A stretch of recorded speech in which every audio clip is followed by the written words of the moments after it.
ദൈവത്തിൻ്റെ വിലയേറിയ നാമം എന്നും എന്നേക്കും വാഴ്ത്തപ്പെടുമാറാകട്ടെ. വീണ്ടും വരുന്നവനായ കർത്താവായ യേശു ക്രിസ്തുവിൻ്റെ നിസ്തുല്യ നാമത്തിലുള്ളതായ സ്നേഹവന്ദനം എല്ലാവർക്കും അറിയിക്കുകയാണ്. വീണ്ടും ഒരു പ്രഭാതത്തിങ്കൽ ദൈവവചനവുമായിട്ട് അല്പസമയം നമുക്ക് പ്രഭാത ധ്യാന ചിന്തയോടുള്ള ബന്ധത്തിൽ ആയിരിക്കാൻ കർത്താവ് തന്ന വലിയ സാവകാശത്തെ ഓർത്ത് ദൈവത്തെ സ്തുതിക്കുന്നു. കഴിഞ്ഞ ദിവസം നമുക്ക് പുറപ്പാട് പുസ്തകം 8-ാം അധ്യായം വരെ തീർക്കുവാനായിട്ട് സാധിച്ചു. ഇന്ന് നമുക്ക് 9-ാം അധ്യായത്തിലേക്ക് പ്രവേശിക്കാം. 9-ാം അധ്യായത്തിലും കഴിഞ്ഞ അധ്യായത്തിൽ കണ്ട അതേ വിഷയം മുൻപോട്ട് കൊണ്ടുപോകുകയാണ്. മിസ്രയീമ്യരുടെ മേൽ വീണ്ടും ബാധകൾ വന്നുകൊണ്ട് ഇരിക്കുന്നു. ദൈവകോപം, ദൈവിക ശിക്ഷ അവരുടെ മേൽ വന്നുകൊണ്ട് ഇരിക്കുകയാണ്. 8, 9, 10 ഈ 3 അധ്യായങ്ങളിൽ നാം കാണുന്നത് ഐ ആം ഗോഡ് എലോൺ, ഞാൻ മാത്രമാണ് ദൈവം, എന്നേക്കാൾ ഉപരിയായിട്ട് ആരുമില്ല, ഈ ലോകത്തിൽ ദേവീദേവന്മാർ ദൈവമല്ല എന്നുള്ളത് സ്പഷ്ടമാക്കുകയാണ് ഈ അധ്യായങ്ങളിൽ നാം കാണുന്നത്.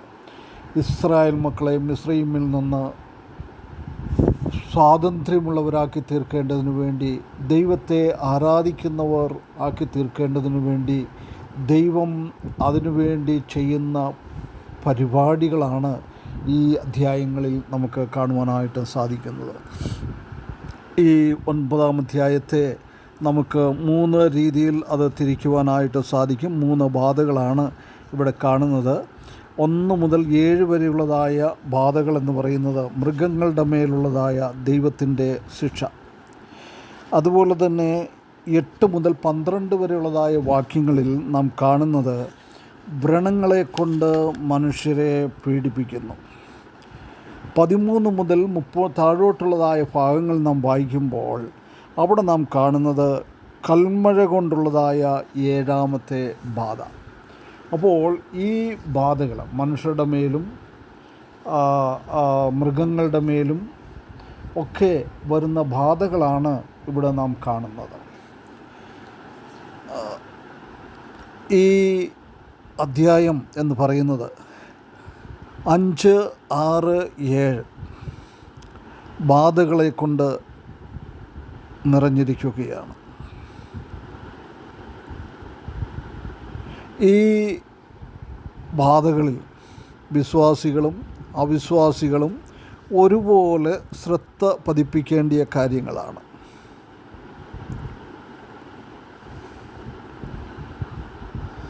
ദൈവവചനത്തിൽ നമുക്ക് കാണുവാനായിട്ട് സാധിക്കുന്നത്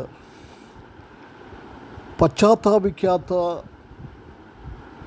ജാതികളുടെ മേൽ വലിയവനായ ദൈവം വീണ്ടും ഇതേ രീതിയിൽ ബാധകൾ, ശിക്ഷകൾ നടത്തും എന്നുള്ളത് കാണിക്കുകയാണ്.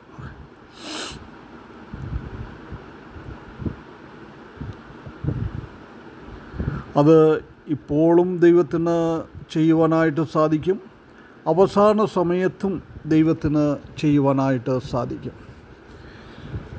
മറ്റുള്ള അധ്യായങ്ങളിൽ നിന്ന് നാം 7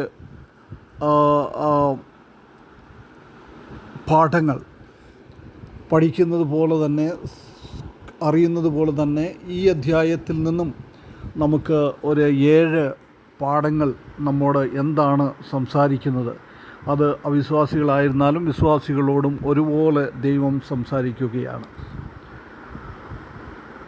ഒന്നാമത് നാം കാണുന്നത് 5-ാമത്തെ ബാധയായിരിക്കുന്ന ആ മഹാമാരി വലിയവനായ ദൈവം ഇസ്രായേൽ മക്കളുടെ മേൽ അഴിച്ചുവിട്ടു. അത് നമ്മെ കാണിക്കുന്നത് വലിയവനായ ദൈവം അധർമ്മികളായിരിക്കുന്ന, അനീതി ചെയ്യുന്ന ദേശത്തിൻ്റെ മേൽ ഈ മഹാമാരിയും അതുപോലെ തന്നെ ഈ രോഗങ്ങളും വരുത്തിവിടും. ദൈവം ആരെയും വെറുതെ വിടുകയില്ല.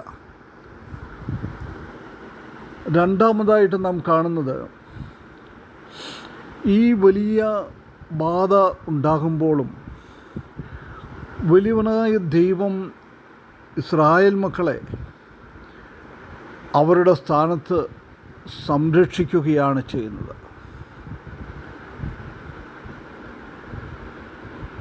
ഇതിൽ നിന്ന് നമുക്ക് കാണുവാനായിട്ട് സാധിക്കുന്ന വലിയവനായ ദൈവത്തിന് നീതിമാന്മാരായിരിക്കുന്ന ദൈവജനങ്ങളെ, വിശ്വാസികളെ ഈ വലിയ മഹാമാരിയിൽ നിന്നും ഈ വലിയ രോഗത്തിൽ നിന്നും ദൈവത്തിന് വിടുവിക്കുവാനായിട്ട് സാധിക്കും. ദൈവം തൻ്റെ മക്കൾക്ക് സംരക്ഷണ നൽകുന്ന ദൈവമാണ്. അത് മഹാമാരിയാകട്ടെ, രോഗമാകട്ടെ, എന്തു തന്നെയായിരുന്നാലും ദൈവം അതിൽ നിന്ന് നമുക്ക് രക്ഷ തരും. മൂന്നാമതായിട്ട് നാം കാണുന്നത്, ആറാമത്തെ ബാധയിൽ നിന്ന് നാം കാണുന്നത്, വലിയവനായ ദൈവം ഈ അനീതിയുള്ളതായ ദേശത്തെ പരുക്കളെ കൊണ്ടും വ്രണങ്ങളെ കൊണ്ടും ബാധിക്കും.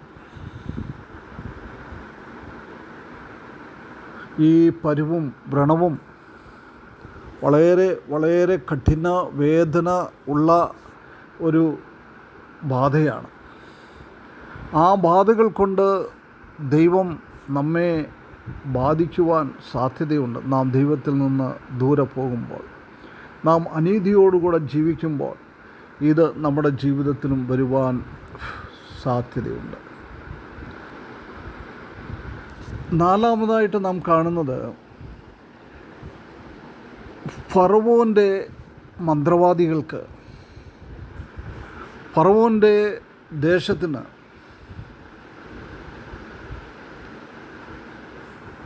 ഈ മോശയുടെ ബാധ ദൈവം നടത്തിയ ആ വ്രണത്തിൻ്റെ മുമ്പാകെ പിടിച്ചു നിൽക്കുവാനായിട്ട് സാധിച്ചില്ല.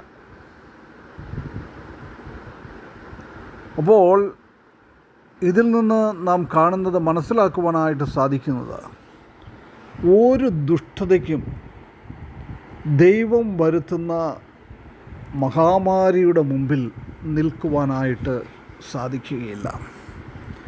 അവർ ചെറുത്ത് നിൽക്കുവാനായിട്ട് ശ്രമിച്ചു. പക്ഷേ ഇവിടെയൊക്കെ ആയപ്പോഴത്തേക്കും അവർക്കൊരിക്കലും ചെറുത്ത് നിൽക്കുവാനായിട്ട് സാധിക്കില്ല. അതുകൊണ്ട് ദുഷ്ടതയ്ക്ക് ഒരിക്കലും ഒരു ഒരു ഒരു പരിപൂർണ വിജയം നേടുവാനായിട്ട് സാധിക്കുകയില്ല. ആറാമതായിട്ട് നാം കാണുന്നത്, വലിയവനായ ദൈവം ഈ ആറാമത്തെ ആ ബാധകൾ വന്ന സമയത്ത്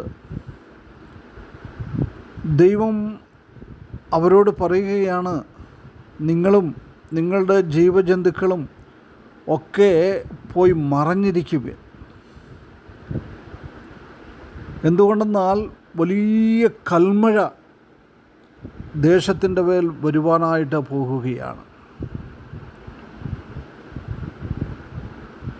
ഇതിൽ നിന്ന് ദൈവത്തിൻ്റെ നല്ലൊരു സ്വഭാവം നമുക്ക് കാണുവാനായിട്ട് സാധിക്കുന്നത്, വലിയവനായ ദൈവം എല്ലാവർക്കും വീണ്ടും വീണ്ടും പശ്ചാത്താപിക്കുവാനായിട്ടുള്ളതായ അവസരം കൊടുക്കാറുണ്ട്. അത് ഏറ്റവും വലിയ ദുഷ്ടത ചെയ്യുന്നവനായിരുന്നാൽ പോലും പശ്ചാത്തപിക്കുവാനായിട്ടുള്ളതായ അവസരങ്ങൾ വീണ്ടും വീണ്ടും ദൈവം കൊടുക്കുന്നു. 7 സഭകൾക്കുള്ള ദൂതിലും നമുക്കത് തന്നെയാണ് കാണുന്നത്. Repent, repent, repent, repent. മാനസാന്തരപ്പെടുവിൻ, മാനസാന്തരപ്പെടുവിൻ, മാനസാന്തരപ്പെടുവിൻ. വീണ്ടും വീണ്ടും ദൈവം പറയുകയാണ്. 7ാമതായിട്ട് അവസാനമായിട്ട് നാം കാണുന്നത്, ഫറവോൻ ആ മാനസാന്തരപ്പെടുന്നതിനെ തിരസ്കരിച്ച് കളഞ്ഞു. 7ാമത്തെ ബാധ വന്നതിന് ശേഷവും തൻ്റെ ഹൃദയത്തിന് ഒരു പരിവർത്തനം ഉണ്ടായില്ല.